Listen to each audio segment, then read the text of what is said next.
Olá pessoal, sou eu, professor Roberto Nishimura, de novo aqui com vocês, agora para a gente tratar de Banco de Dados 2. Bom, no semestre passado nós começamos a trabalhar a parte de modelagem, fizemos alguns comandos SQL com a parte prática, né? E como eu tinha dito para vocês lá no final das nossas teleaulas, agora em Banco de Dados 2 a coisa fica um pouquinho mais complicada. O que é esse complicado? Nós vamos trabalhar o que a gente chama de modelo relacional normalizado, que é conhecido como MRN. O MRN ele é uma sequência de regras que permitem com que a gente faça um refinamento no nosso diagrama de banco. E para que eu preciso fazer esse refinamento no nosso diagrama de banco? Porque lá naqueles projetos lógicos, projetos conceituais que nós trabalhamos no semestre passado, você podia fazer o quê? Qualquer tipo de relacionamento. Tá? Não sei se vocês se recordam, mas vocês podiam montar qualquer tipo de relacionamento. Porém, aqueles relacionamentos conceituais e lógicos que nós implementávamos lá, na hora que você vai levar para dentro de um SGBD, que é o software gerenciador de banco de dados, existem algumas situações que isso não é possível de ser implementado, certo? E aí como é que a gente faz para corrigir? Eu tenho algumas regras que permitem fazer esse tipo de correção. Então eu gosto sempre de começar com alguns exemplos, antes da gente entrar na parte de banco, para ficar fácil de você entender. Você chama um arquiteto para desenhar uma casa, para projetar uma casa. Esse arquiteto faz aquele desenho, aquele projeto arquitetônico bonito, ele desenha ali uma garagem com um vão livre ali de 20 metros, por exemplo. E nesse vão livre de 20 metros não tem nenhum pilar de sustentação. Nossa, ali naquele desenho ele ficou muito bonito. A hora que você leva esse projeto para o engenheiro civil fazer o seu cálculo estrutural, ele vai falar para você, olha, esse vão livre de 20 metros não é possível ser feito. Vai cair a laje. Você vai ter que fazer o quê? Colocar uma viga de sustentação, colocar um pilar de apoio no meio do caminho. Ou seja, o engenheiro civil ele está modificando o seu projeto arquitetônico porque um pouco daqueles conceitos bonitos que o arquiteto fez, na prática não dá para implementar. Certo? Então, em banco de dados acontece exatamente a mesma coisa. Lembra que eu tinha dito para vocês que o nosso modelo conceitual, né, ele reflete o quê? A parte mais próxima possível do que o nosso usuário consegue entender. Quando você fez aquela entrevista, conversou com o usuário, mapeou as funcionalidades, pegou os diagramas de classe, diagramas de atividade, todos aqueles diagramas malucos que a professora Poliana já começou a explicar para vocês, e a gente vai tentar transformar isso em banco de dados. A hora que você monta o diagrama de banco de dados, ele está o mais próximo possível do que o nosso usuário entende. Só que às vezes, essa visão não é possível de você implementar dentro do banco. Então a gente tem que ter o quê? Um conjunto de regras que permitam você fazer um refinamento desse projeto. E esse conjunto de regras nós chamamos de modelo relacional normalizado, que é conhecido como MRN. Detalhe interessante, depois que você aprende essas regras de normalização, você começa a aplicar elas no seu dia a dia, vai chegar um momento na sua carreira profissional que o teu cérebro já vai normalizar o banco de dados de uma forma automática. Tá? A hora que você está ali fazendo o levantamento de requisitos e já está pensando no banco de dados, sem você querer, a tua cabeça já está pensando normalizado. E você já começa a separar, aplicar as regras de uma forma implícita. E a hora que você menos percebe, o teu banco de dados já nasce devidamente normalizado. Só que até o momento em que você tem essa prática toda, você tem que aplicar as regras de normalização. Para quê? Para você ter a certeza que o teu banco de dados está normalizado. Tá? Esse momento eu gosto de comparar igual ao processo de aprender a dirigir um carro. Quando você está aprendendo a dirigir um carro, parece que aquela sequência de pisar na embreagem, trocar a marcha, tirar o pé da embreagem, acelerar o carro, depois pisa na embreagem de novo, troca a marcha de novo, tira o pé da embreagem, acelera. Parece uma coisa de louco. né, na hora que a gente está começando a aprender a dirigir. Só que depois que você já aprendeu a dirigir e já tem a prática, isso está no nosso cérebro. Hoje, para você dirigir um carro, você faz, literalmente, a gente fala, né, até de olhos vendados. Claro que você não vai dirigir um carro de olho fechado, mas você consegue fazer o processo de dirigir um automóvel sem ter que ficar pensando etapa por etapa, porque o teu cérebro já tem isso concebido lá dentro. E isso vale para nós em banco de dados, correto? Bom, antes da gente começar então para as nossas partes ali de slides, só um recadinho. Nós estamos com uma pequena dificuldade com relação à parte dos fóruns, por isso que o fórum ainda não está disponível para vocês, certo? Mas assim que essa dificuldade técnica for superada, o fórum já vai ficar liberado para vocês. E aí eu conto com a participação de todos vocês lá no nosso fórum, ok? Bom, então vamos começar aí pelos nossos slides de hoje, né? Tá, essa daí, isso, joia. Bom, quando a gente está falando ali, ó, o modelo entidade e relacionamento, ele apresenta algumas situações de difícil implementação, é exatamente isso que eu estava comentando com vocês.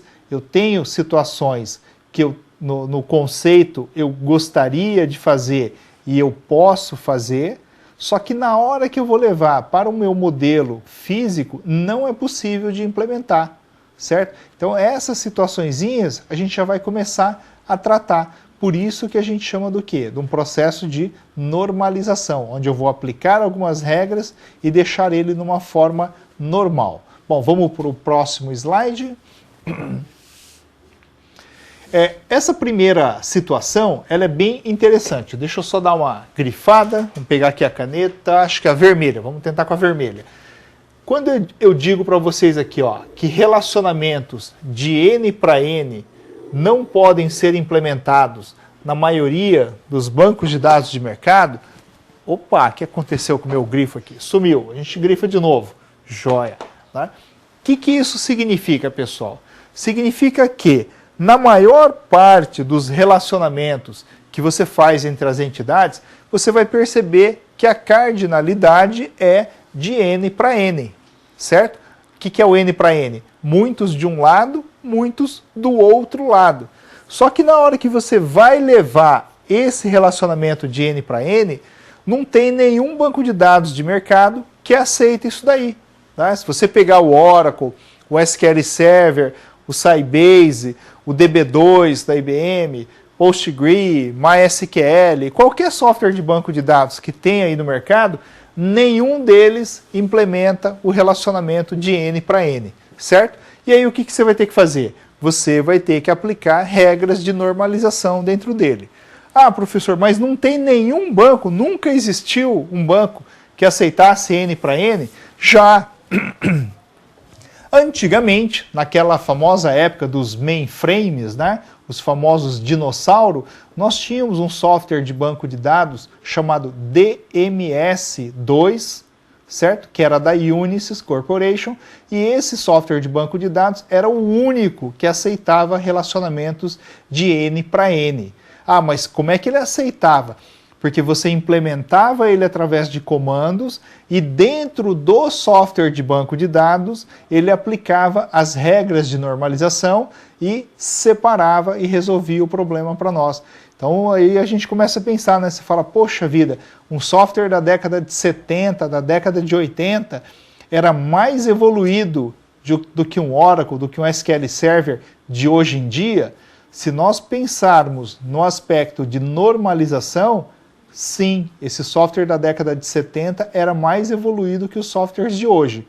Porém, se nós pensarmos que um Oracle, um DB2, um SQL Server hoje faz muito mais coisas do que simplesmente relacionar tabelas, essas coisas os softwares de mainframe de antigamente não faziam, tudo bem? Então não dá para a gente comparar softwares de épocas e tempos diferentes. Só voltando naquele mesmo slide que a gente estava, a última partezinha importante aqui é assim, ó, regras de negócio com relacionamento implícito.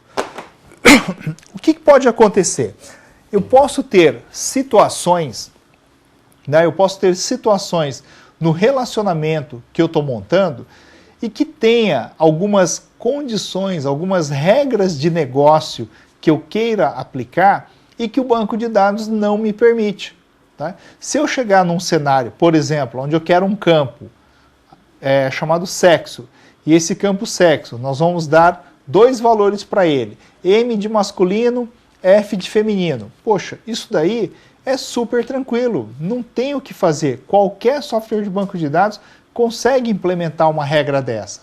Agora pensa no seguinte, vamos imaginar que num futuro não muito distante, certo? Um futuro não muito distante, o nosso Código Civil permita que uma pessoa que nasceu com sexo feminino troque para o sexo masculino, ou que uma pessoa que nasceu com sexo masculino troque para o sexo feminino, certo? E você começa a aplicar uma regra de negócio desse jeito dentro do nosso banco de dados, tá? O que vai acontecer? Isso aí é uma situação que o SGBD não vai permitir fazer, porque uma vez que eu dei alternativas de escolha, ele não vai deixar eu mudar depois. Então o que eu preciso fazer? Os softwares de hoje em dia, eles criam mecanismos que a gente chama de trigger, certo? Trigger não é um relacionamento de banco. Eu uso de um outro artifício para resolver um determinado problema de regra de negócio. Mas é uma regra de negócio que na sua natureza pura e simples, eu não consigo implementar dentro do banco de dados. Por isso que a gente fala, eu tenho que fazer o quê? Aplicar o processo de normalização. Tudo bem? Antes da gente avançar para o próximo slide, existe uma polêmica, né, que o pessoal fala assim, professor, o correto é normalização ou normatização? Gente, é a mesma coisa, contanto que você faça o processo de normalização e dê o resultado final desejado, se você vai chamar de normalização ou normatização, não faz diferença. Tudo bem? Bom, vamos lá para o nosso próximo slide, só para a gente acompanhar. Primeiros passos, né? Bom, aqui eu vou fazer alguns comentários com vocês que já vai aparecer até emendando o nosso próximo slide. O diagrama de banco de dados, quando nós olhamos para ele de uma forma inicial e não aplicamos ainda nenhuma regra de normalização, não está normalizado, nós chamamos esse modelo de modelo desnormalizado, independentemente de eu saber se ele já foi normalizado ou não. A primeira vez que eu olho para ele, eu vou falar, isso aqui está desnormalizado. Agora eu preciso aplicar as regras. Pode até ser que aplicando as regras, eu chegue na conclusão que está tudo ok. Mas eu preciso aplicar as regras para ter certeza. Bom, aqui começa a seguinte situação. As regras de normalização, ela tem um nome. Primeira forma normal, segunda forma normal, terceira forma normal, quarta forma normal. Nós tínhamos tudo isso daqui pronto e muito bem definido.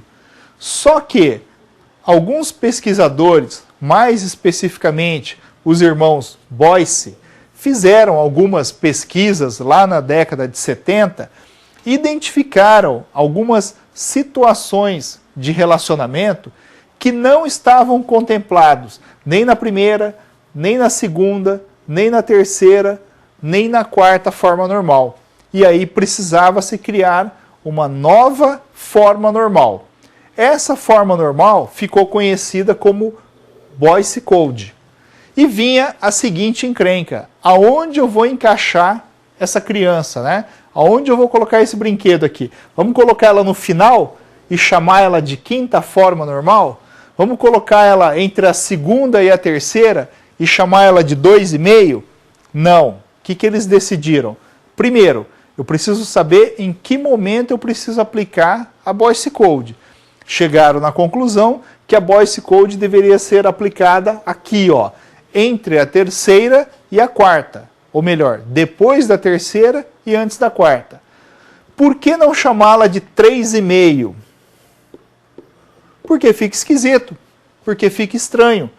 E por uma questão de justiça, deram o nome dos Boyce para essa forma. Então ficou a forma normal de Boyce Code. Por isso que tem essa situação diferente, né? Ó, primeira forma, segunda, terceira, Boyce Code e depois a quarta forma normal.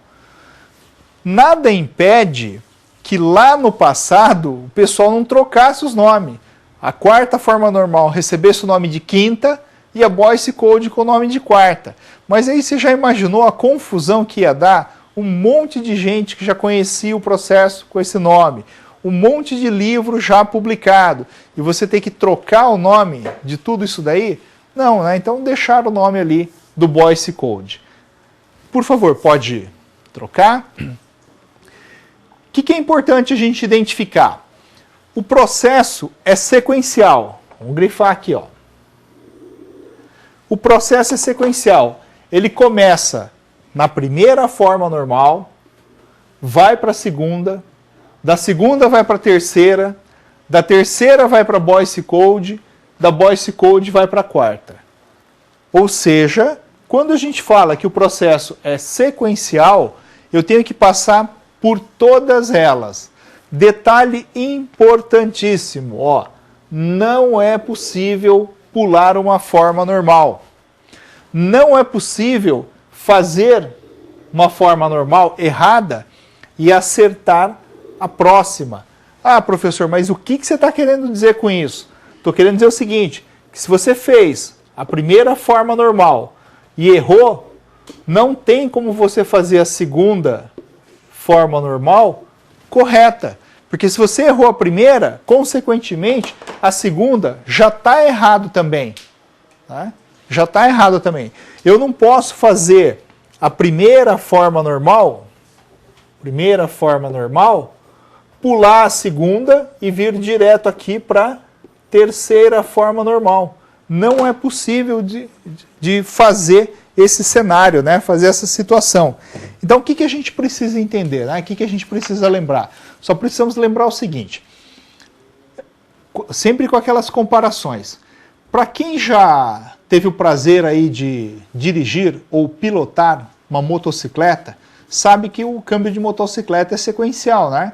Pelo menos se eu não me engano era assim, era primeira, ponto morto, segunda, terceira, quarta, quinta, sexta, etc.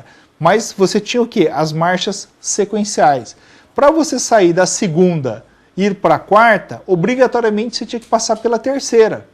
Pode até ser que você desse um toque daquele bem forte no pedal e trocasse duas marchas de uma vez, mas com certeza ele passou pela terceira, certo? Já num automóvel convencional, né, num automóvel manual, convencional, tradicional, com o câmbio na posição em H, que a gente conhece, se você tem o câmbio lá na primeira, vem para a segunda, vai para a terceira, vai para a quarta e quinta, etc. Se você está na primeira e quiser mudar ele direto para a terceira, você pode mudar, sem passar pela segunda, correto? Isso é um câmbio não sequencial. Né? É isso que eu estou tentando dizer para vocês. O processo de modelagem, né, do MRN não aceita esse tipo de salto. Você tem que passar por todas elas. Pode até ser que você aplique uma forma normal e não aconteça nada no seu diagrama. É porque não tinha nenhuma situação irregular que fosse necessária a correção daquela forma normal. Né? Complicado, mas é mais ou menos por aí, certo? Vamos lá para o próximo, lá seguindo ainda os passos, né? Como é que a gente faz então para poder chegar todo nesse cenário? Ó? Precisamos identificar os atributos dentro de uma entidade, tá, que representem o armazenamento de um mesmo dado em locais diferentes. Opa, o que nós queremos dizer com isso? Eu estou querendo dizer que para eu sair do modelo desnormalizado e levar o meu banco de dados para a primeira forma normal, eu tenho que identificar, tá, essas entidades que tenham um armazenamento de um mesmo dado em locais diferentes, certo?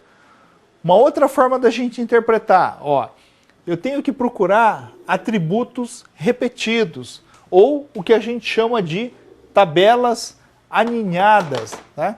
O que significa isso tudo, gente? Eu preciso organizar o nosso banco de dados, eu preciso organizar as minhas entidades. Então, a hora que eu olho para as minhas entidades, né, para o meu diagrama de banco, e percebo que tem informações repetidas dispersas, tá? Que eu tenho informações repetidas dispersas, aí sim eu preciso aplicar a primeira forma normal.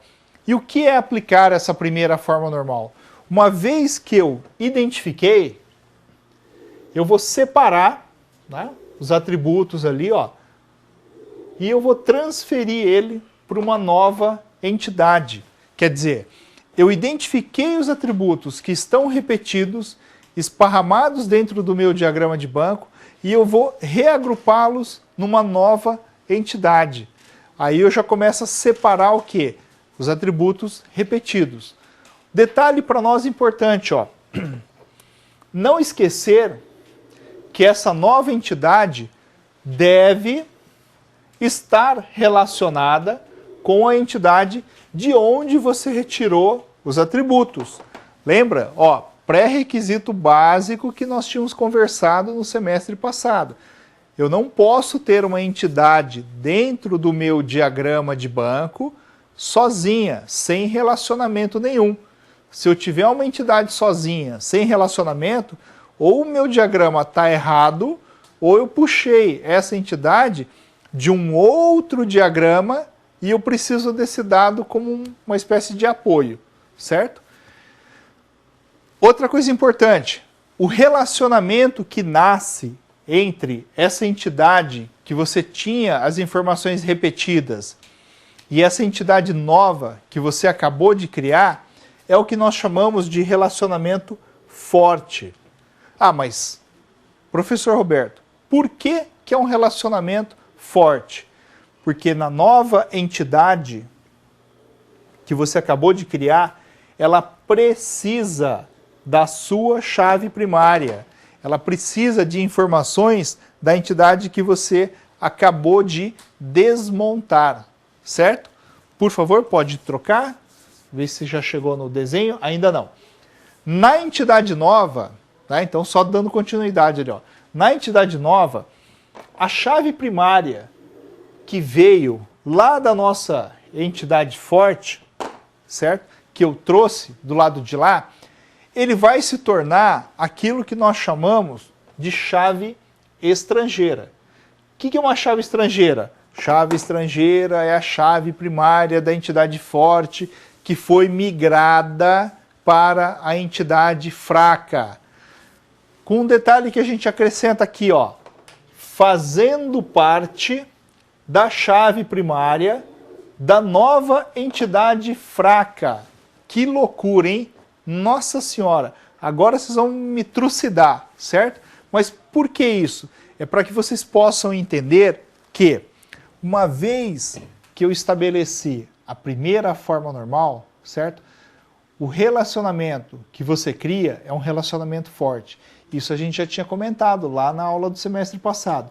Quando você faz um relacionamento forte, a chave primária da entidade forte, ela migra para a entidade fraca como uma chave estrangeira, fazendo parte da chave primária da entidade fraca. Traduzindo isso em desenho, lembra daquela nossa ferramenta BR Modelo? Uma entidade forte, a chave primária, tem aquele símbolo da chave em amarelinho. A entidade fraca, a chave estrangeira, a chave era branquinha, né, prateadinha. A partir do momento em que você tornava aquela chave estrangeira chave primária também, ou seja, exercendo duas funções, aquela chavezinha pintadinha ficava um pedaço amarelo, um pedaço branquinho. Para quê? Para que visualmente você pudesse identificar essa situação. Para que você visualmente pudesse identificar esse cenário de transformação. Tudo bem? Vamos voltar lá para o quadro. Completando aqui, ó, Em alguns casos, inclusive, um dos atributos retirados pode até fazer parte desta chave primária, tornando-se uma chave primária composta. Nossa Senhora, hein?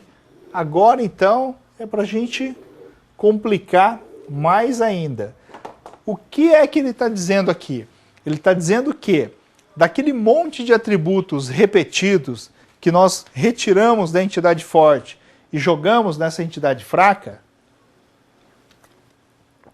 pode ser que eu pegue um desses atributos que eu acabei de retirar e coloque ele como parte da chave primária.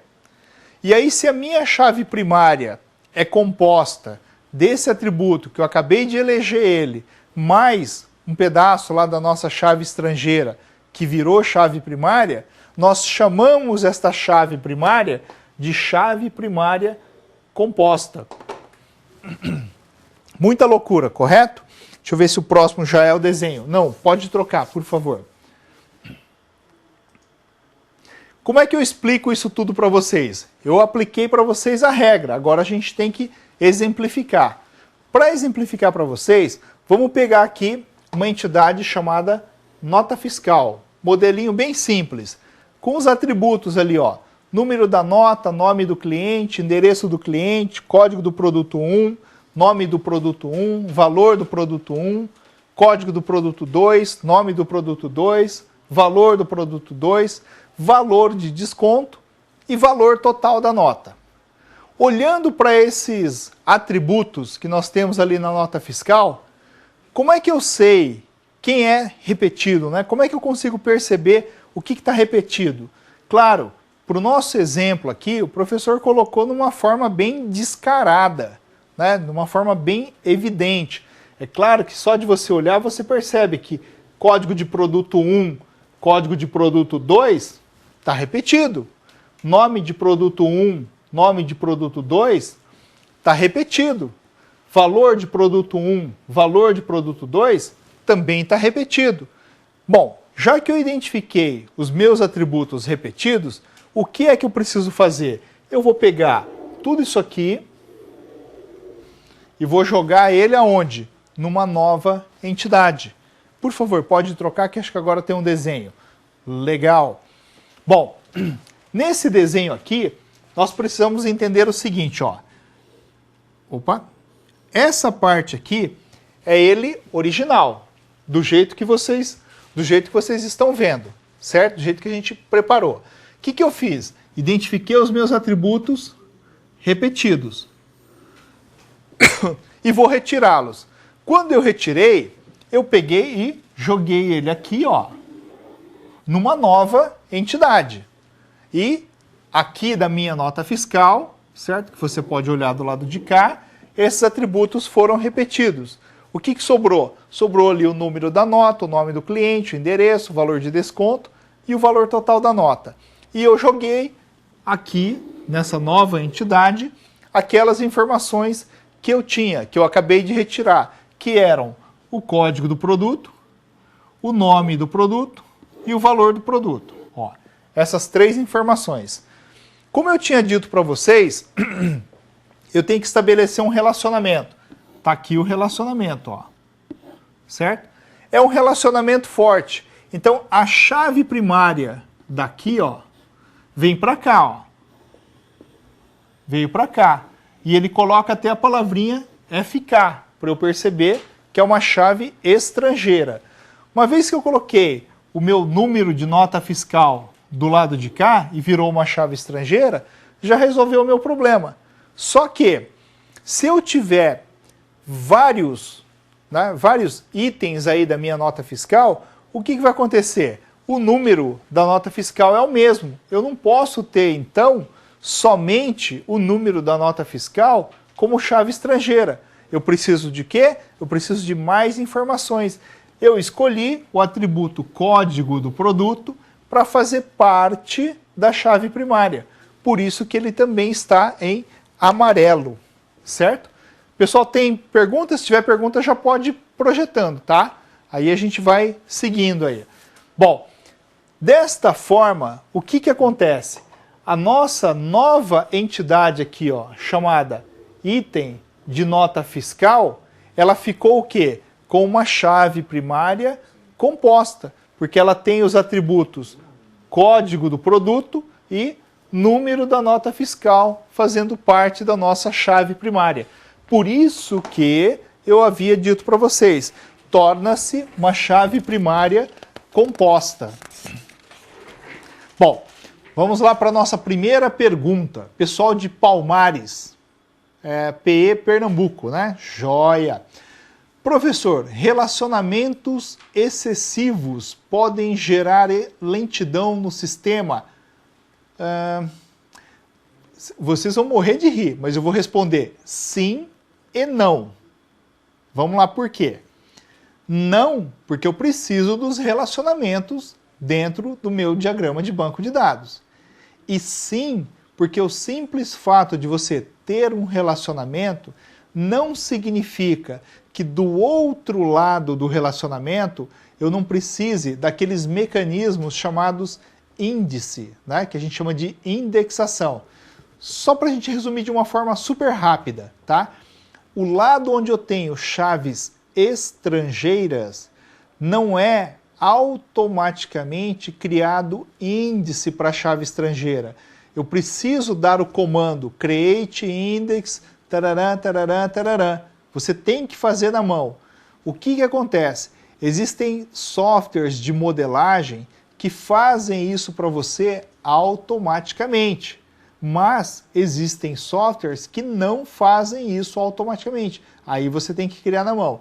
E pior, se você criar o teu diagrama de banco na mão, sem usar um software de modelagem, aí sim que a responsabilidade está inteirinha nas tuas mãos de criar um índice.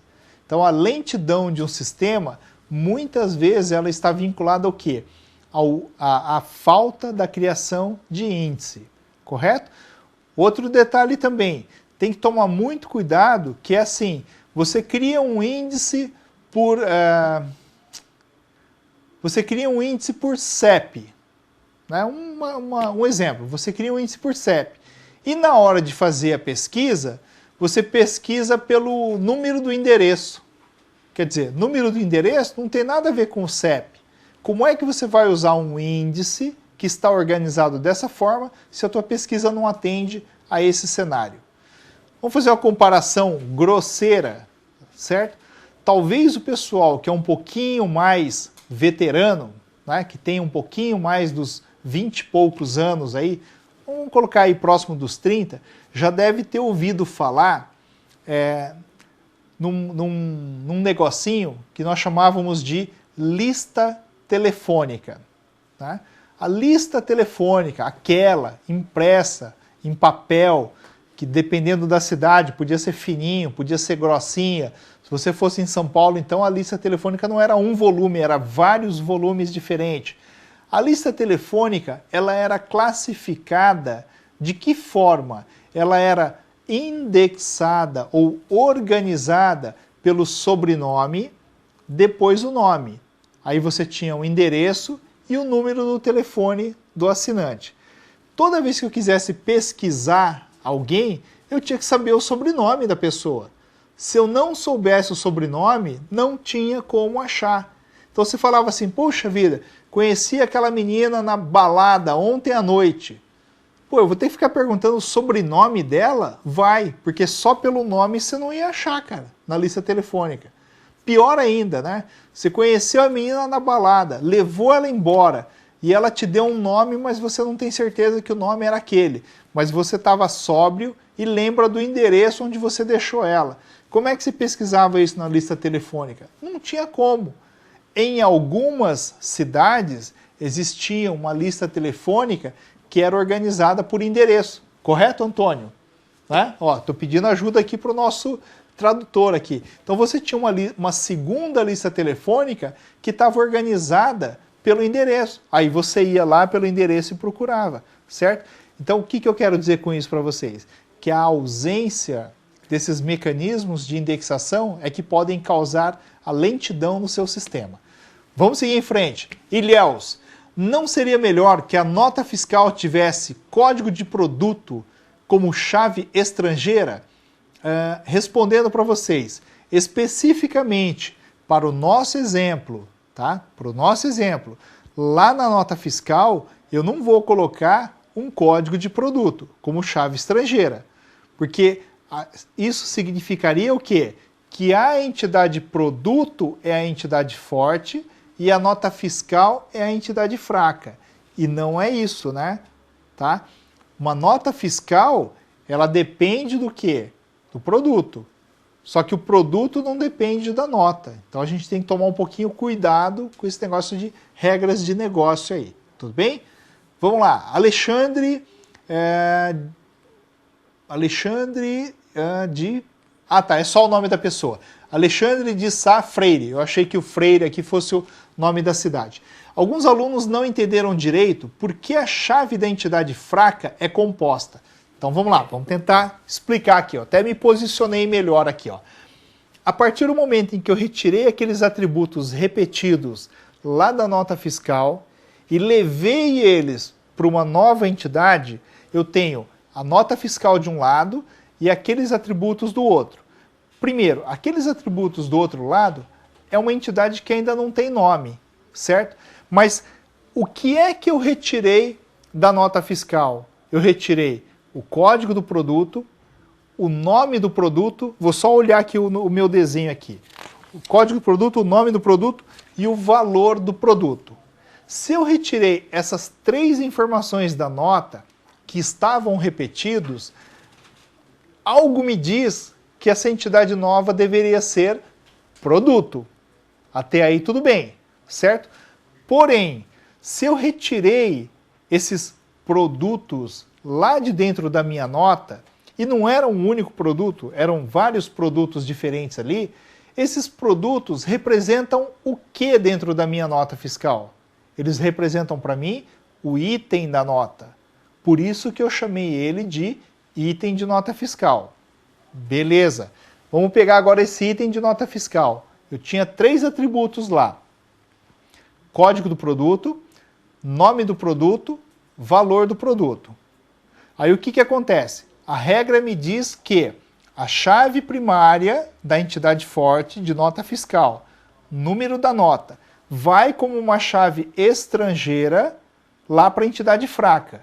Então, dentro do item de produto, o número da nota fiscal passou a ser uma entidade ou uma chave estrangeira, certo? Até aí tudo bem. Se eu parar e pensar que toda entidade tem que ter chave primária, um daqueles 4 atributos tem que ser chave primária. Eu tenho que escolher. Eu escolhi, por exemplo, o código do produto para ser chave primária. Opa, o que isso significa, professor? Significa que lá no meu item de nota fiscal, eu posso ter vários produtos diferentes, certo? Sem se repetir. Só que se eu coloco lá o produto caneta Sotran, para nota fiscal número 1, o código do produto da caneta Sotran já foi gasto na nota fiscal número 1. Na minha nota fiscal número 2, eu não posso ter o produto caneta Sotran de novo. Por que eu não posso ter? Porque o código do produto da caneta Sotran vai se repetir. Se o código do produto vai se repetir, mas eu preciso vender, então eu preciso do quê? Mais um atributo lá no item de nota que me permita diferenciar cada um daqueles produtos. Por que não pegar, então, o número da nota, que já é uma chave estrangeira, e aí eu transformo ele numa chave primária também. Desta forma, o meu item ficou com 2 chaves, certo? A minha chave primária é composta de 2 perninhas. A primeira perninha, código do produto, a segunda perninha, número da nota fiscal. Isso faz com que eu possa, para a nota fiscal número 1, ter vários produtos ali dentro. Para a nota fiscal número 2, ter vários produtos idênticos ao da nota fiscal 1, porque o que vai diferenciar é o quê? É o número da nota, certo? Então, por isso que a gente teve que fazer isso aí. Vamos seguir para mais uma pergunta, depois a gente tem que andar, hein? Monte Dourado. Professor, qual programa foi utilizado para fazer esta modelagem? Ah, desse exemplo que vocês estão vendo aqui, se eu não me engano, foi o Diagram Designer. Tá? É que assim, para a parte prática, eu gosto sempre de trabalhar com vocês com o BR Modelo. Já expliquei, porque o BR Modelo é executável, não precisa instalar nada. Só que, só para mostrar para vocês que outras ferramentas também fazem a mesma coisa, eu tirei esse desenho utilizando uma outra ferramenta. Né? Então foi o Diagram Designer. Diagram Designer é aquele que vem junto com o banco de dados MySQL. Né? Na hora que você desempacota o MySQL, ele está lá dentro. Se não tiver no pacote MySQL que você achou, é só procurar lá o Diagram Designer nos sites de download de software, né? Baixa aqui. Baixa aqui é o tradicional onde a gente vai buscar, mas assim é só procurar que ele tem.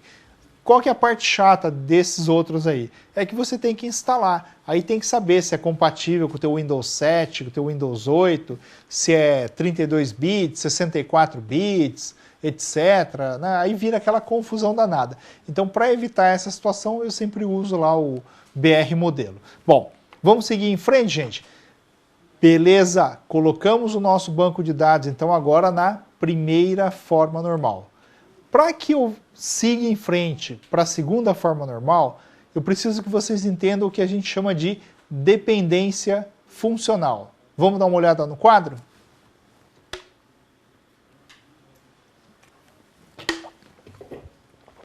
Bom, dependência funcional significa o seguinte, que eu tenho uma informação, um atributo na minha entidade que pode depender funcionalmente de um outro atributo.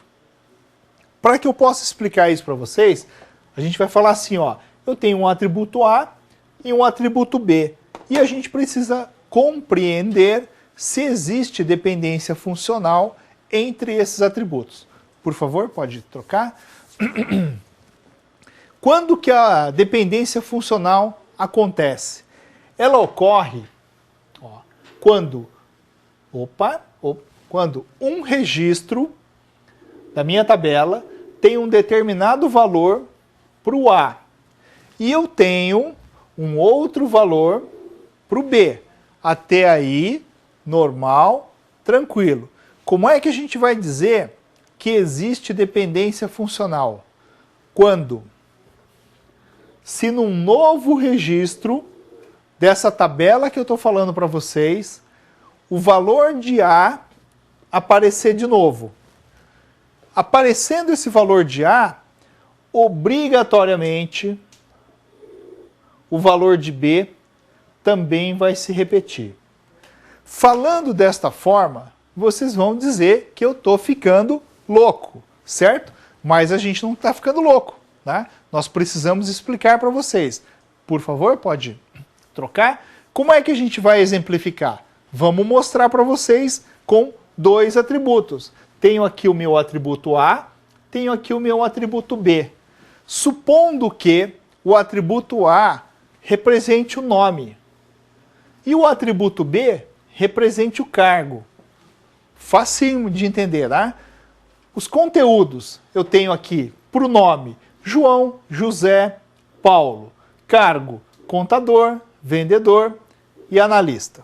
Super fácil, super fácil. Só limpa a tela para mim, por favor. Joia, beleza. Como é que a gente vai analisar a dependência funcional? Primeiro, eu tenho essa representação aqui, ó. Eu vou fazer a leitura de que o A determina o B.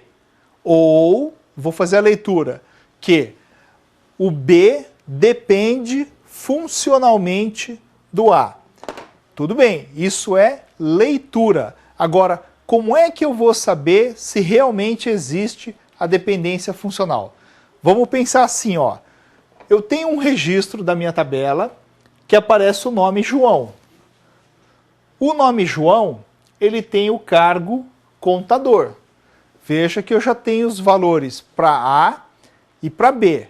Eu vou analisar se o A determina o B, Ou seja, se o B depende funcionalmente do A.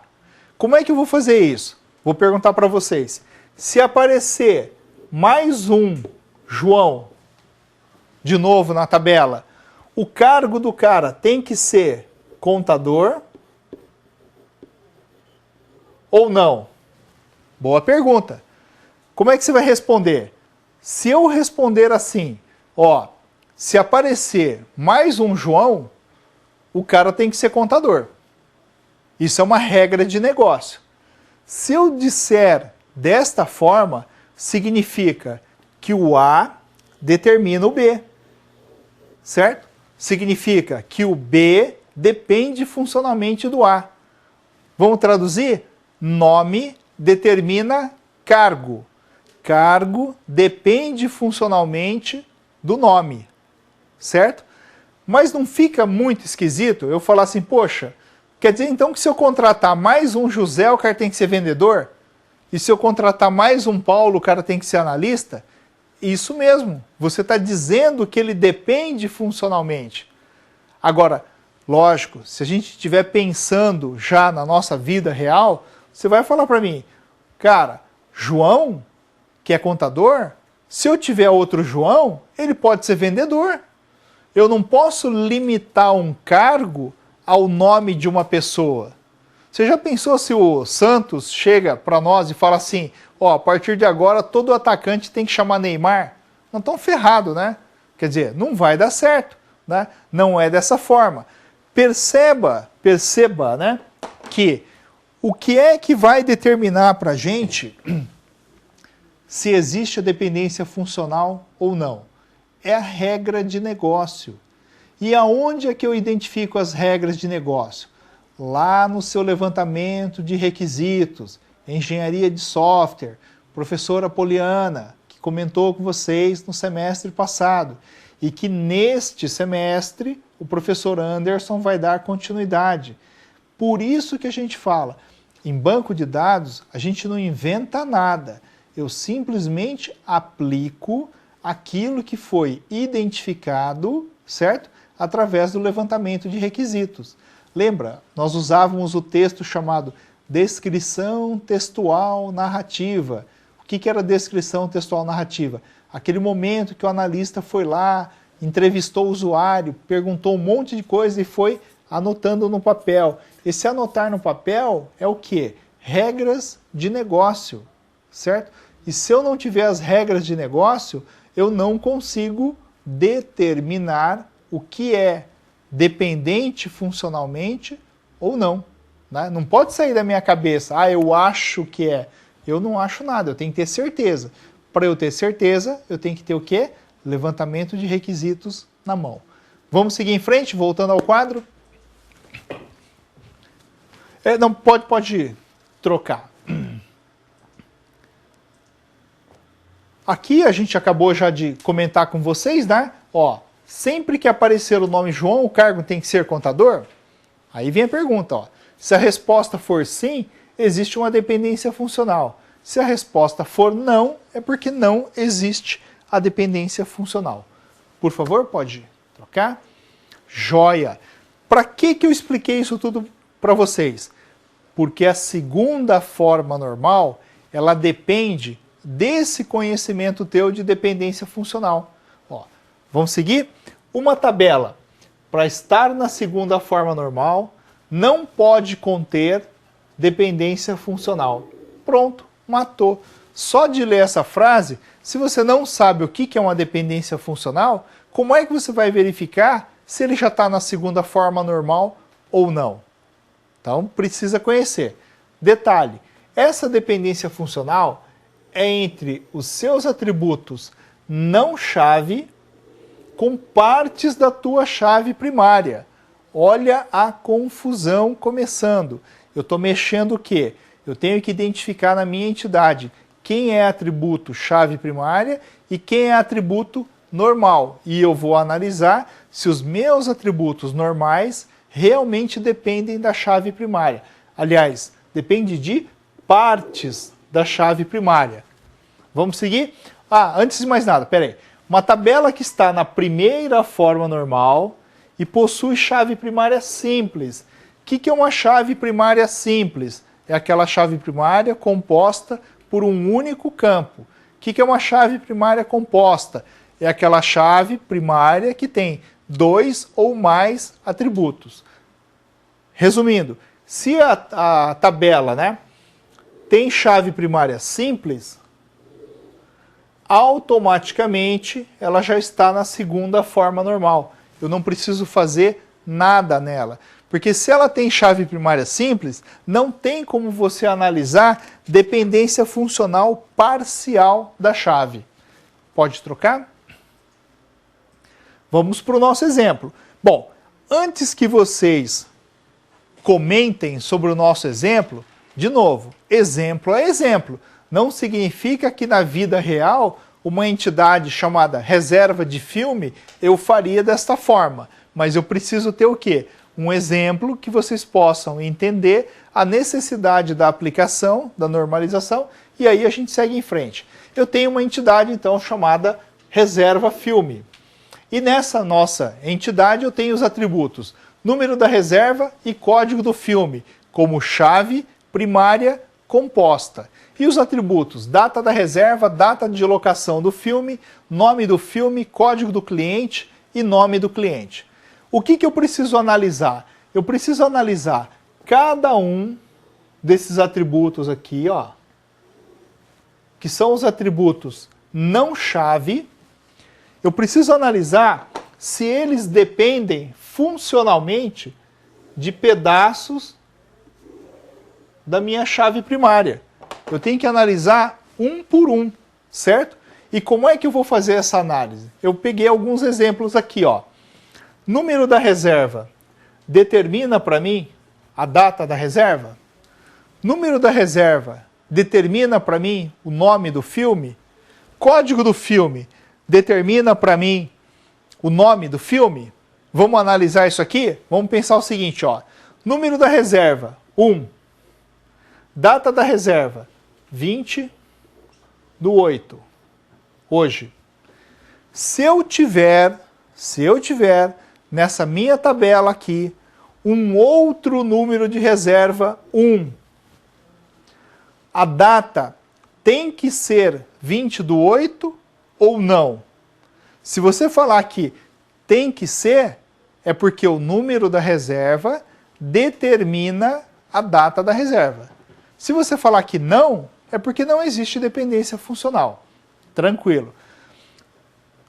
Tem que usar o meu apagador aqui agora.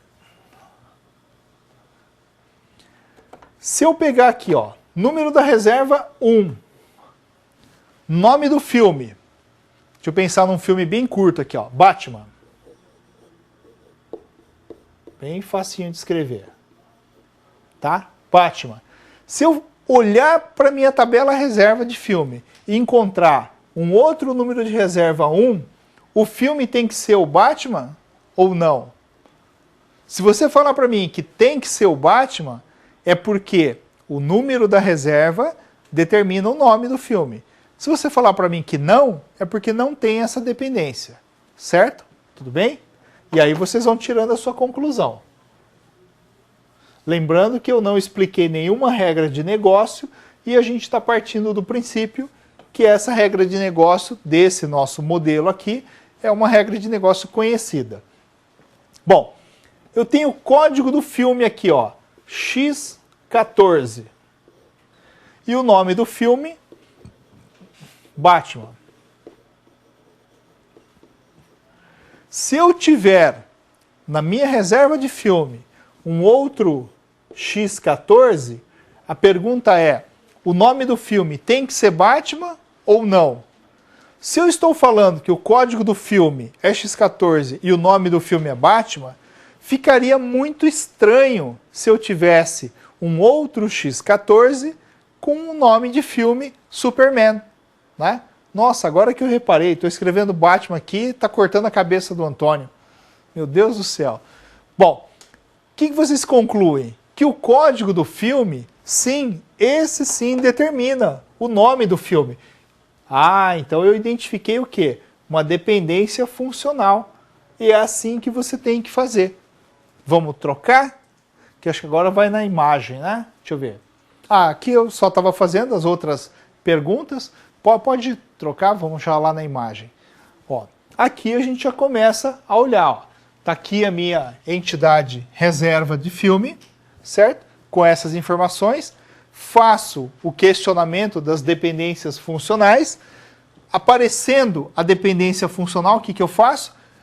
Eu peguei aqui o código do filme, identifiquei que ele determinava para mim o nome do filme.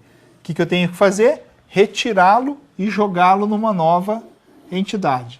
Aqui começa uma situação interessante. Na segunda forma normal, a entidade nova que nasce, essa sim já é uma entidade forte.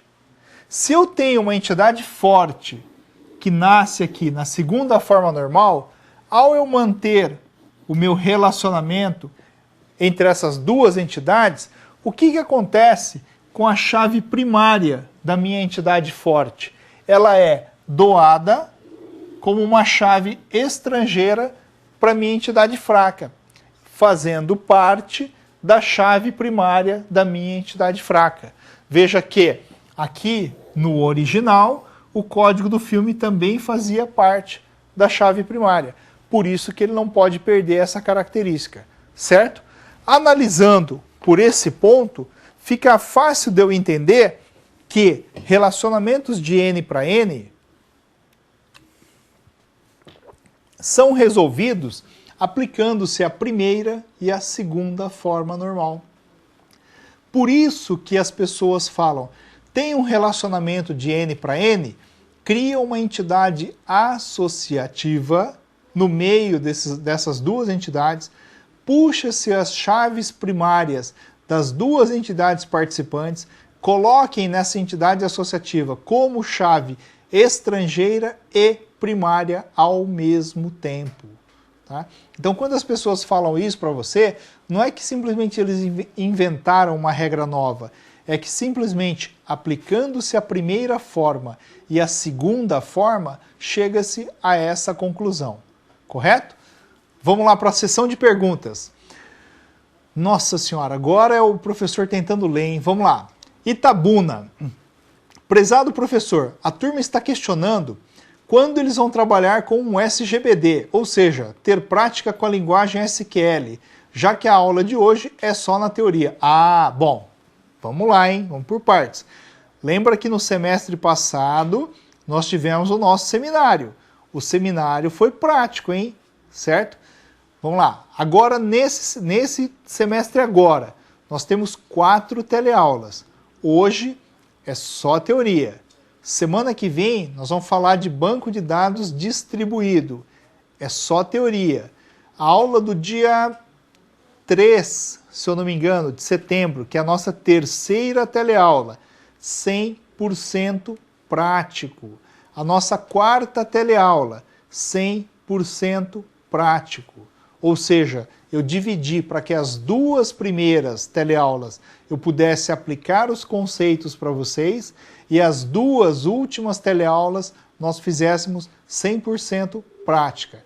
Para as aulas 100% prática, é importante que você tenha o seu Oracle instalado no seu notebook. Deixa eu ver quem que está acenando aqui.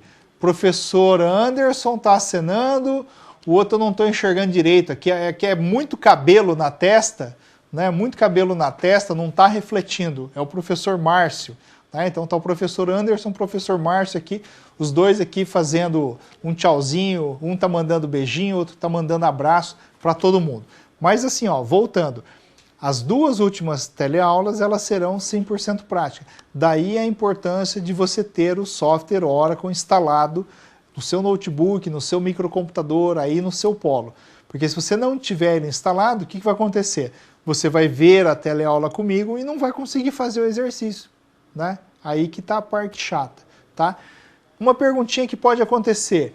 Professor, eu não tenho o Oracle instalado, eu tenho o SQL Server. O que vai acontecer? Os comandos que eu vou trazer para você aqui, ele vai ter a sintaxe para o Oracle. E você vai ter que adaptar a sintaxe para o SQL Server. Ah, professor, eu tenho o MySQL. Não tem problema, o MySQL usa a mesma sintaxe do Oracle, tá? Então você vai ter o mesmo resultado final, tudo bem? Vamos lá, outra pergunta, Xinguara. Professor, o aluno Caio, muito obrigado aí. Uma pergunta se a tabela composta é quando ela possui duas ou mais chaves estrangeiras. Caio, a tabela composta, ela não é por essa linha de se tem duas ou mais chaves estrangeiras não, tá? Primeiro que assim, nós não utilizamos o termo tabela composta, você sempre tem tabela. O que pode acontecer é você ter atributo composto. O seu atributo composto pode originar uma outra tabela, que é resolvido pela primeira forma normal. Por isso que a gente não chama de tabela composta, tudo bem? Porto Velho, Rondônia. O conceito de dependência funcional está relacionado aos conceitos de herança e polimorfismo. Pensamento super rápido aqui. Não. Herança e polimorfismo ele está voltado à orientação a objeto. E dependência funcional ele está voltado à dependência da informação de um dado para com outro, né? Quando a gente fala herança, só para a gente poder adiantar aqui um pouquinho, você está falando assim, ó, você é um objeto, aí você vai lá, arruma uma companheira, e você e essa companheira fazem um filho, tá? O que é herança? Você vai passar como herança 50% do teu código genético e a mulher vai passar os outros 50% do código genético para essa criança. O que significa? Que essa criança, ela herdou de você 50% do seu código. Por isso que ela tem 50% de chance de ser bonita ou de ser feia, né? Ou vai parecer com o pai ou vai parecer com a mãe, certo? Tudo bem? Então a gente brinca um pouquinho, mas é para vocês entenderem o que é herança, certo? E polimorfismo, que é outra coisa que não tem nada a ver com isso daqui que a gente está falando, é assim, se a gente traduzir o que é poli, muitos, morfismo, forma, né? Então quando você fala de polimorfismo, é você ter classes, certo? Com fisiologias diferentes, né? Polimorfismo e herança, ele é muito próximo, mas não é a mesma coisa, são situações diferentes, tudo bem? O que a gente chama de polimorfismo? Vocês chegam para mim e falam assim, Roberto, pula. Eu posso entender que pula é realmente pular para cima. Se eu chego para o professor Márcio, que está aqui comigo, e ele tem um método lá no cérebro dele, com o mesmo nome chamado pula, só que o pula dele não vai para cima, o pula dele tomba de lado. O que acontece? Significa que eu tenho dois objetos diferentes, eu e o professor Márcio, temos o mesmo método de chamada, pula, só que com comportamentos diferentes. Porque a hora que você fala pula, eu, o objeto Roberto, vou para cima e o Márcio vai para o lado, certo? Então isso é o polimorfismo. Tudo isso que eu estou falando para vocês é um adiantamento, é uma colher de chá depois ali para o professor Márcio e para o professor Anderson. Vou cobrar esses minutinhos na teleaula deles depois, certo? Não tem nada a ver com banco de dados, hein, gente? Tudo bem? Vamos seguir para a terceira forma normal? Vamos voltar lá para o slide, então. Bom, terceira forma normal. Uma vez que a gente já resolveu o banco, passamos pela primeira, passamos pela segunda, para a gente chegar na terceira forma normal, eu tenho que entender o seguinte, ó, não pode conter dependências funcionais agora dos nossos atributos não chave com os outros atributos não chave. Lembra que na segunda forma normal nós analisamos os atributos não chave com a sua chave primária? Agora a gente vai analisar entre os atributos não chave. Esquece a chave primária. Vamos só olhar o que sobrou. Tudo bem? E um outro detalhe importante, ó. Atributos que são calculados baseados em outros atributos também são eliminados. Esse carinha aqui, ó, é extremamente polêmico. E por que ele é extremamente polêmico? Porque, gente, conceitualmente, você não pode, não deve gravar no seu banco de dados um atributo chamado valor total da nota fiscal. Um exemplo, valor total do pedido.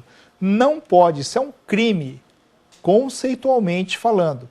Na prática do dia a dia, isso gera uma polêmica danada, porque quase todo sistema que eu já vi na minha vida tem atributos do tipo valor total do pedido, valor total do orçamento, valor total do item. É errado isso? Se formos analisar as regras de normalização, é errado. Ah, mas e na prática do dia a dia? Gente, na prática do dia a dia, cada um faz o que quer, né? Certo? Eu sempre gosto de usar como exemplo o seguinte: segundo o nosso código do que mesmo? Código, aquele que diz lá o que você pode fazer no trânsito, certo? Segundo o código das leis de trânsito, é proibido dirigir sem usar o cinto de segurança. Tudo bem? Agora, eu consigo ligar o carro e andar com o carro sem passar o cinto de segurança? Eu consigo. Se eu fizer isso, eu estou infringindo a lei? Estou infringindo a lei. O que vai me proibir? Só o dia que eu tomo uma multa, né? Aí o cara é penalizado pelo bolso. Mas assim, eu consigo dirigir o carro sem colocar o cinto de segurança. E é errado, certo? O dia que nós tivermos carro que nem dá partida se não tiver o cinto de segurança, aí sim você pode falar que é uma regra extremamente válida, né? De ponta a ponta. O pessoal aqui está falando tchau, os professores aí, Márcio e Anderson, estão indo embora, a gente está dando um tchauzinho para eles, certo? Então, o que eu estava dizendo para vocês, valor total de nota fiscal, você não pode guardar no banco. Ah, mas e se eu quiser guardar, tem algum problema? Gente, não tem problema, mas você está fazendo a coisa errada, certo? Por isso que eu falei, gera-se muita polêmica em torno desse assunto. Vamos lá para o nosso exemplo, né? Vamos voltar para o quadro? Eu tenho aqui a entidade chamada nota fiscal e os meus atributos: número da nota, código do cliente, nome do cliente, endereço do cliente, valor total de itens, valor de desconto, valor total da nota fiscal. O que eu vou analisar de dependência funcional parcial? Aqui, ó, código do cliente, com o nome do cliente, com o endereço do cliente, com valor total, com valor de desconto e com aqui o valor total da nota fiscal. É essa análise de dependência funcional que eu tenho que fazer. Esqueço o meu número da nota, que é a minha chave primária. Agora eu vou tratar só os meus atributos não chave. E aí eu tenho que fazer aqui, ó, número da reserva determina para mim a data da reserva. Nossa, gente, ficou errado aqui esse exemplo, hein? O número, aqui, ó, posso pegar aqui, ó, código do cliente com o nome do cliente, né? Esse trecho aqui, montaram errado aqui para mim, ó. Vamos meter um X aqui em cima desse cara e tem que pensar assim, ó, código do cliente. Código do cliente determina para mim o nome do cliente, tá? Código do cliente determina para mim o nome do cliente. Se eu pensar que eu tenho o código do cliente 1, nome do cliente João, se aparecer mais um cliente de número 1, o nome dele tem que ser João? Sim. Eu não posso ter código do cliente 1 João e depois numa outra nota fiscal, código do cliente 1 Antônio, né? Fica diferente, fica inconsistente. O que isso significa? Que eu encontrei uma dependência funcional parcial do meu código do cliente para com o nome do cliente. E aí o que eu tenho que fazer? Separar eles numa nova entidade, né? Numa nova tabela. Assim como eu tenho código do cliente e eu posso fazer análise com o endereço do cliente, se eu tenho lá, vamos apagar aqui só para dar o exemplo.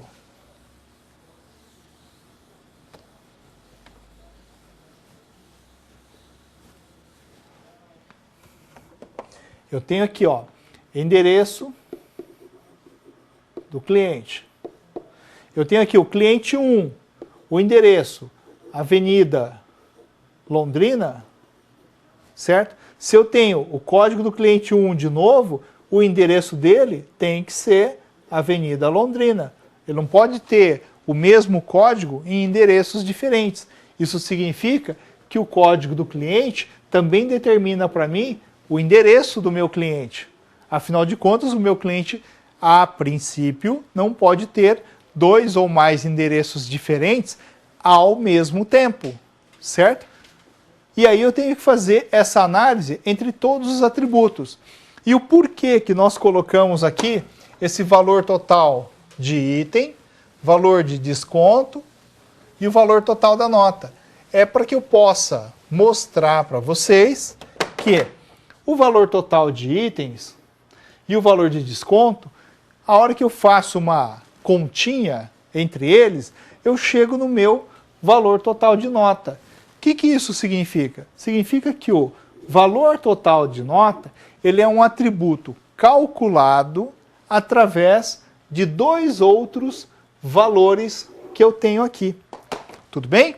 E a regra de normalização, ela diz que eu não posso gravar esse tipo de atributo pelo seguinte problema. Se eu for lá e trocar, atualizar, né, qualquer um daqueles 3 atributos, o resultado passa a ser errado, né? A única forma do resultado continuar valendo é se eu criar um mecanismo, que nós chamamos de trigger, que refaça a conta para mim. Então, se eu trocar o meu valor de desconto, aumentar ou diminuir o desconto, ele tem que refletir automaticamente no valor total da nota, não tem? Agora, e se eu esqueci de mudar o valor total da nota? Eu mexi no desconto, mas esqueci de mudar o valor total. Vai dar problema. Então, você cria uma trigger, que é um mecanismo de banco de dados, que toda vez que você fizer uma alteração dessa, ele vai lá e corrige para mim o valor total da nota. O que isso significa? Que eu estou criando um artifício no banco de dados para me precaver de um processo errado de normalização. Tudo bem? Vamos lá para o quadro que acho que tem um desenho só para a gente poder visualizar.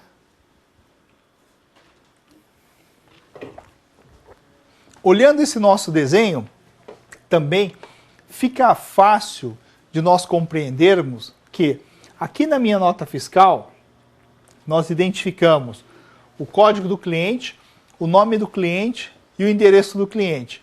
E eu jogo eles numa entidade nova.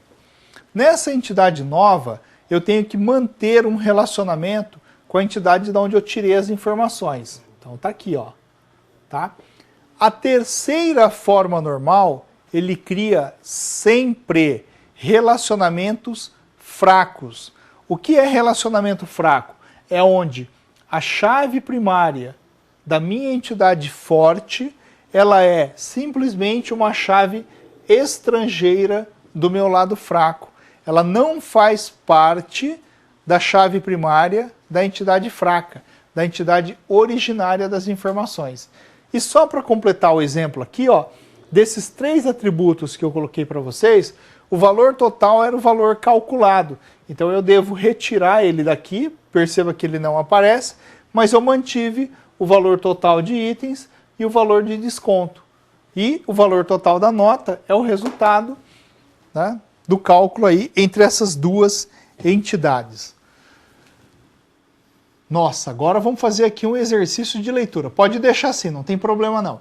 Pessoal de Umuarama. Muitas empresas desnormalizam o banco de dados para ganho de desempenho, mas talvez com garantias menores de consistência. Perfeito! Pois o banco de dados muito normalizado gera uma grande carga no armazenamento físico. Não gera carga não. Aí eu vou discordar dessa afirmação aí, pessoal de Umuarama, tá? Neste caso, o que as empresas estão utilizando mais?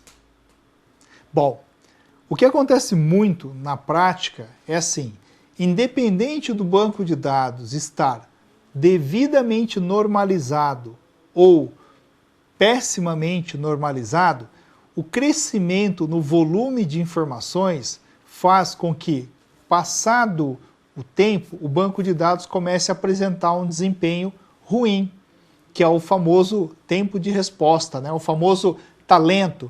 Pô, o sistema tá lento, não sei o quê, chama os caras da TI, aí um prega o pau na rede, o outro prega o pau no servidor, o outro prega o pau no sistema, até que uma hora sobra para o banco de dados. O que a gente sempre recomenda? Um banco de dados ele tem que ser administrado, ele não pode ser largado dentro da sua empresa. E administrar um banco de dados significa você ter uma pessoa ou uma empresa terceirizada que vai frequentemente e constantemente analisar a disposição das estruturas de dados lá dentro. O que significa isso? Como o banco de dados ele é algo em constante movimento, ou seja, todo dia você está acrescentando informações, trocando informações e removendo informações, o banco de dados ele fica algo como fragmentado. Talvez o melhor exemplo para vocês poderem entender é o conceito do por que eu tenho que desfragmentar o HD do meu notebook, ou do meu desktop. Aí você tem lá um aplicativozinho no Windows que desfragmenta. E o que é o desfragmentar? É juntar as partes que interessam todas no mesmo lugar. E isso acontece com o banco de dados. O simples fato de você ficar gravando novos registros, atualizando, o teu banco vira uma verdadeira bagunça. E aí, constantemente, frequentemente, você tem que fazer aquilo que a gente chama de reorganização no teu banco. O que é o reorganização no teu banco? É extrai os dados da tua base para um outro local, recria as tuas tabelas do zero, como se elas estivessem zeradas, e traz os dados de volta. Esse tipo de mecanismo não é rápido, é super demorado. E dependendo do tamanho do teu banco de dados, você vai passar horas e horas. Eu lembro no meu início de carreira profissional e de vida de DBA, eu entrava na empresa no sábado, logo depois do almoço, porque até o meio-dia a empresa trabalha, logo depois do almoço você ia lá fazer uma salva do banco, depois no sábado à noite você começava a reorganizar e no domingo você estava trazendo as informações de volta. A gente passava mais de 24 horas dentro da empresa, correndo contra o relógio, porque segunda-feira, 8 horas da manhã, o sistema tinha que estar liberado, certo? E aí, a hora que você chegava segunda-feira, botava o sistema no ar, o bichinho parecia turbinado, tá? Então, a performance de um banco, ela está diretamente ligada à administração desse banco, tá? Então, eu espero que eu tenha ajudado aí ao pessoal de Umuarama a compreender um pouquinho melhor esse nosso cenário, certo? Qualquer coisinha é só vocês me falarem. Umuarama nós estamos aí acho que a uns 350 quilômetros daqui de Londrina, a gente dá um pulinho e faz aí uma reorganização num fim de semana com vocês.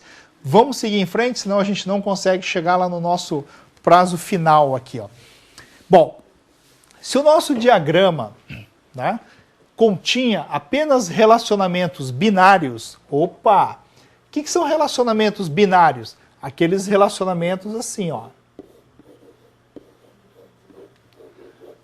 Se o nosso, né, banco de dados só tinha relacionamento binário, beleza, para por aqui, não precisa fazer mais nada. Porém, se nós tínhamos relacionamentos que a gente chama de ternários, com mais de duas entidades no relacionamento, aí a gente tem que seguir em frente. Então vamos seguir em frente. A forma do Boyce Code. O que o Boyce Code diz para nós? A segunda e a terceira forma normal não trata de dependência funcional de atributos-chave com outros atributos-chave. Olha que loucura! O Boyce Code ele falou assim, poxa, se eu tenho chaves primárias compostas, será que eu não posso ter uma situação onde as chaves primárias compostas apresentam dependência funcional entre elas? Aí a gente chegou na conclusão que pode acontecer sim, se eu escolhi chaves primárias erradas. Vamos seguir em frente? Olha o nosso exemplo, precisamos sempre trabalhar com exemplos. Eu tenho ali, ó, nome de produto e descrição de produto, tipo de embalagem, peso, unidade, valor do produto. É possível, isso é uma afirmação, que exista 2 ou mais produtos com o mesmo nome e a mesma descrição, certo? Eu posso ter um produto lá chamado, a gente gosta de dar um exemplo, né? A gente fala assim, Totatola, certo? E a descrição do produto é refrigerante. E ele é embalagem lata, peso 250 ml, unidade unitário, valor do produto R$2. E eu posso ter um outro produto também chamado Totatola, cuja descrição é refrigerante, o tipo de embalagem garrafa PET, peso do produto 1 litro, unidade do produto unitário, valor do produto R$3. Percebam que os 2 produtos que eu acabei de citar para você têm o mesmo nome e a mesma descrição. Aonde é que eles eram diferentes? No valor, certo? No tipo de embalagem e no peso. O que isso mostra para nós? Que eu tenho 2 produtos diferentes, mas que por um problema de chave primária, composta por sinal, está me dando problema. E isso demonstra claramente que o problema não é o banco de dados. O problema foi a escolha das chaves primárias. Boyce Code trata exatamente disso. Chaves primárias mal escolhidas, certo? Se você criou os atributos lá, que a gente sempre chama, né, de código, ID, alguma coisa assim, é porque você está chamando o controle para sua responsabilidade. Dificilmente vai dar problema de chave. Por isso que o Boyce Code não é tão utilizado. Aí vem as pessoas e perguntam, poxa, professor, então é por isso que a gente cria código do produto, ID do produto? É, porque se você deixa nome do produto como chave primária, é muito perigoso. Por exemplo, nome de cliente jamais pode ser chave primária, porque é muito evidente que você pode ter 2 ou mais clientes com o mesmo nome. E não corre o risco disso com produto também? Claro que corre, né? Por isso que a gente cria os IDs da vida. Vamos seguir em frente, ó. Eu vou pedir para passar agora, né? A gente pode ir direto ali na 4ª forma normal. Na próxima. Aí, jóia, aí. Bom, 4ª forma normal. O que eu preciso tratar na nossa 4ª forma normal? Aquilo que a gente chama de dependência multivalorada.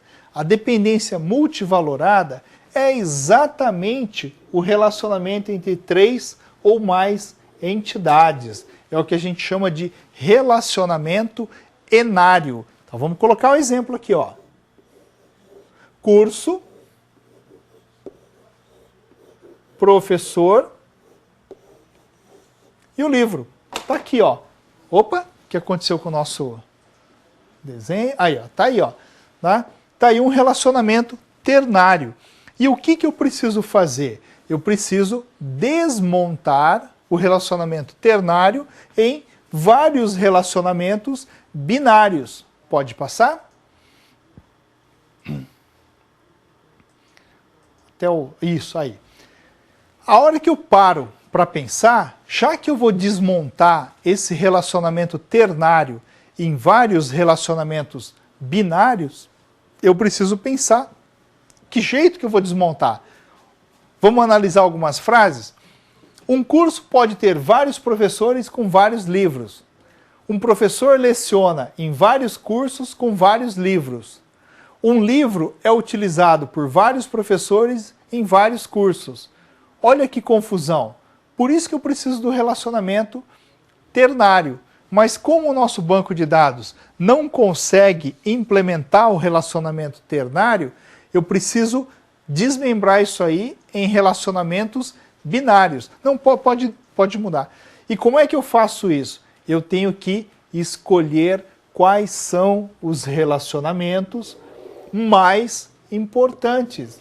Não é possível que eu estabeleça os 3 relacionamentos, senão eu vou colocar ele em looping Vamos só pegar um desenho aqui, ó.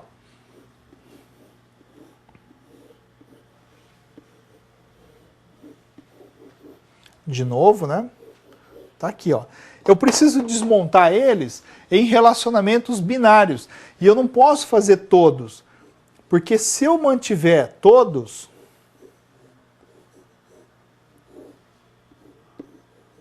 eu vou colocar os relacionamentos em looping. E eu não posso fazer isso. Se eu fizer algo desse jeito que eu estou mostrando para vocês, o nosso banco de dados vai endoidar. É você colocar ele no ar e derrubar. Por que derrubar? Porque no conceito de migração de chaves, uma chave daqui vem para cá, que vem para cá, que vem para cá, etc. Aí a hora que veio para cá, aquele monte de chave vai ter que migrar de novo, vai ter que migrar de novo, e assim por diante.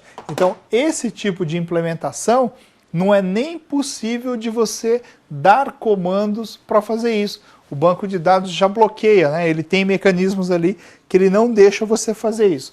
Por favor, pode trocar. E aqui a gente demonstra, né, como é que você vai desmontar. Esse exemplo que eu coloquei para vocês não é o exemplo verdadeiro, é um dos exemplos possíveis. Se eu tenho curso, professor e livro e eles estão ali num relacionamento, eu posso falar que o curso usa, ou é usado, né, tem professores. E o professor utiliza-se de livros. Agora, se eu quiser saber quais livros são utilizados em um determinado curso, eu posso perguntar uma informação daqui e pegar uma informação daqui e cruzar? Claro que pode, só que não existe um relacionamento entre eles. Obrigatoriamente eu vou identificar quais são os professores daquele curso, e uma vez que eu sei quais são os professores daquele curso, aí sim eu sei quais livros ele utiliza no curso. Essa que é a nossa ideia, né? Essa que é a nossa filosofia ali de relacionamento, correto? Vamos voltar aqui para a gente aqui, ó. Vamos lá, mais uma sequência de perguntas. Concórdia, Santa Catarina. Ao não armazenar os valores totais calculados, a questão de execução do cálculo a cada acesso acabaria por tornar o sistema mais lento? Eu garanto para vocês que não. Pode ser que há 20, 30 anos atrás, quando a informática caminhava-se, nem falava informática, né? Falava assim, trabalha com computador, onde os clocks dos processadores eram muito mais lentos, a execução de um cálculo a mais ou de um cálculo a menos poderia sim representar perda de performance. Mas com processadores que a gente tem hoje em dia, não posso dizer que isso afeta o resultado final, não. Basta a gente pensar no seguinte: vamos pegar processadores da arquitetura CISC, né? Não vamos nem falar de RISC, vamos falar de CISC, a arquitetura dos processadores Intel. Um processador hoje, em linhas básicas de servidor, não de desktop ou notebook, de servidor, nós já estamos falando em processadores Deca-Core. O que é um Deca-Core? Significa 10 núcleos de processamento num único encapsulamento. Qual é o clock de um processador desses? Não sei, eu vou chutar, faz tempo que eu não me atualizo, mas vamos colocar 3 GHz? O que significa 3 GHz? Significa que em um segundo, não, hertz é por minuto, né? Em um minuto ele faz 3 milhões, certo? 3 milhões de ciclo. Colocar uma continha para somar um produto a mais, um produto a menos, ele faz isso no meio desses 3 milhões, mas ele pode somar a tua base inteira, tá? Por isso que eu digo para vocês, hoje em dia, uma soma a mais, uma soma a menos, não vai afetar a performance do teu sistema. Diferentemente de antigamente, onde o clock das máquinas de antigamente, primeiro, a gente não media em gigahertz, não media em megahertz, a gente media em kilohertz, certo? Era medidas assim muito menores, muito inferiores. Por isso que era importantíssimo. Assim como cada bit e byte que você ganhava no armazenamento era importante, hoje em dia você fala assim, tamanho do nome, varchar 2 de 100. Ah, mas eu não vou usar 100, não tem problema, define 100 lá que não vai usar.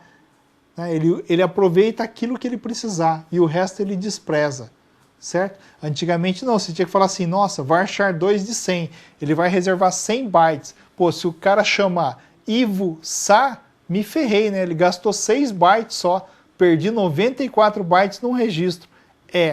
Antigamente, hoje em dia não. Tudo bem? Bom, por isso que a gente fala, né? Valor total de nota fiscal é um assunto legal, mas dá uma polêmica assim danada. Geralmente quando a gente aborda esse assunto em pós-graduação, esse assunto se prolonga ali por quase 1 hora, 2 horas de tanto debate que gera, porque é realmente polêmico, é uma quebra de paradigma. Assim como eu disse para vocês no exemplo, né? O uso de cinto de segurança é obrigatório? Claro que é, né? Agora eu uso se eu quiser. Se eu não quiser usar, o risco é meu, né? Mas o uso do cinto de segurança é obrigatório. E aí, você vai usar ou não o cinto de segurança? Certo? Para banco de dados. A terceira forma normal diz que atributo calculado você não pode gravar. Mas e aí? E se eu gravar? Não tem problema, é paciência, né? Cada um tem que ser responsável por aquilo que faz. Bom, pessoal, muito obrigado aí pela presença de hoje.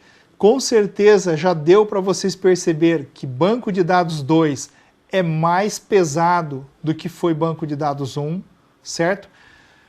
Quero dizer para vocês também que vocês viram lá que eu não vim com a camisa da seleção brasileira, não joguei, viu no que deu, né? Talvez a gente fique pensando lá, né, Antônio? E se eu tivesse jogado, né?